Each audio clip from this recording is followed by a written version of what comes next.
This is my closet shelves. Cheney Residential Carpentry and Construction. This is how I do my closet shelves. This is in the bedroom here, the bigger bedroom. It's about, I think it's like 12 by 16. So this closet, I guess it's almost a walk-in closet. It's kind of narrow. I think this between the wall and the shelf is 2'2". So you can walk back here. And it's hard to see the whole thing because it's in such a small space. Let me go out the door and see if I can give you a better idea of how the shelf is. That's how the shelf is. So I don't go all the way to the floor with my dividers, just because if I do that, then it's more cuts in the flooring and then more baseboard. And so I leave the dividers up off the floor. Now, this is plenty strong right here, and I'll show you how I anchored it in. So these are my hook strips, just the MDF. I buy the sheets and I rip it down myself because the sheets are cheaper. Hook strip is a rip-off now. MDF is a rip-off now. It never used to be a rip-off like it is now, but it's like $60 a sheet for this. This is just basically byproduct glued together. When I first started building, this was dirt cheap, but it's way expensive now. It's like $59 for a 4x8 sheet. When I first started building, I think you could get it for, I don't know, probably $10 or $12 a sheet. So I'll go in and nail my studs with the brad nails. I put the construction adhesive. This here, I put the construction adhesive on all these hook strips. And the dividers, these, let me go out because you can't see this. I'm sorry. For the confined quarters, this is the divider right here, this big long piece. So that big long piece is essentially nailed to the stud. Well, how do you nail the long piece to the stud? Well, it's because that's on the stud, okay? That's on the stud. So I got a stud, 16 inches stud, so 16, 32 inches. So I just always put my dividers on the studs. And then another thing I did is back here, this is actually a face frame. You can't tell the way I did it because I should have showed you step by step before I put it on the wall. But if you could just imagine, the front is also a face frame. See that? That's all a face frame. So I made that whole frame almost basically the same frame right there. I mean, it's going to be different. You have to go by your lines on the wall. But I made the face frame and then I nailed it to the wall. Then I nailed my dividers on, nailed all my shelves in. Then I built another face frame and I nailed it on the shelves. Now these shelves, this is just particle board. Now I used to, and you see how I have an ugly gap right here, because what I did is, it's been years and years since I built closet shelves. And the builder that I was working for, when I learned how to build them, they would just cheap out and leave this exposed edge there.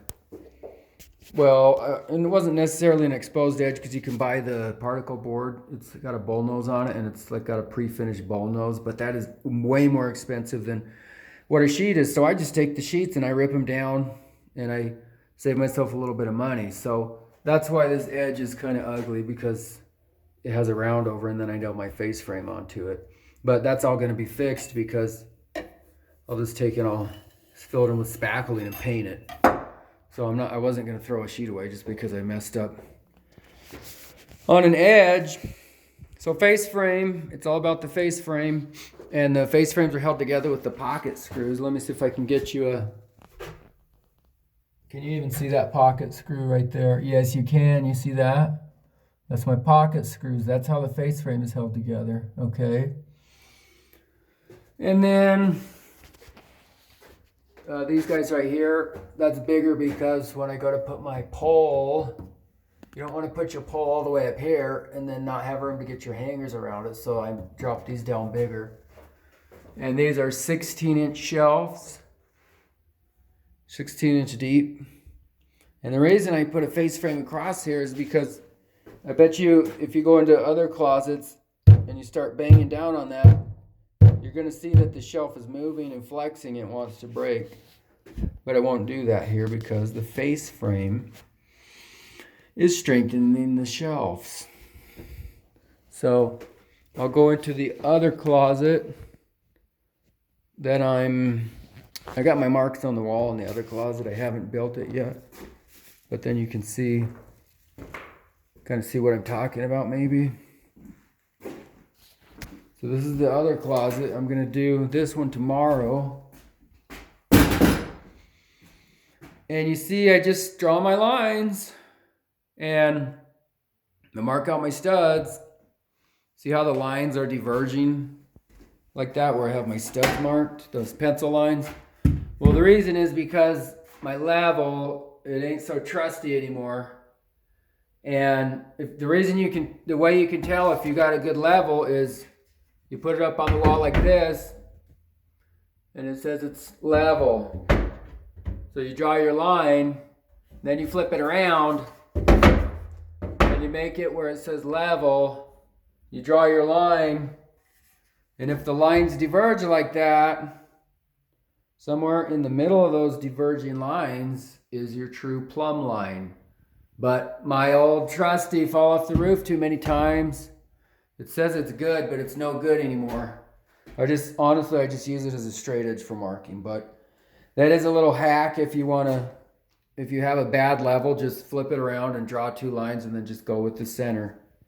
So like the true center plumb is going to be right there in between the pencil lines, okay? So now you know how to check your level, but now with all the fancy laser levels, you could probably just disregard that because who's using a stick level anymore anyway? I never use my stick level, not when I roll on a job with my $700 Milwaukee battery-powered laser level that'll cast a beam hundreds of feet through the whole building. These stick levels, I don't know, I should get rid of them, but they have too much sentimental value because I've had them for so long.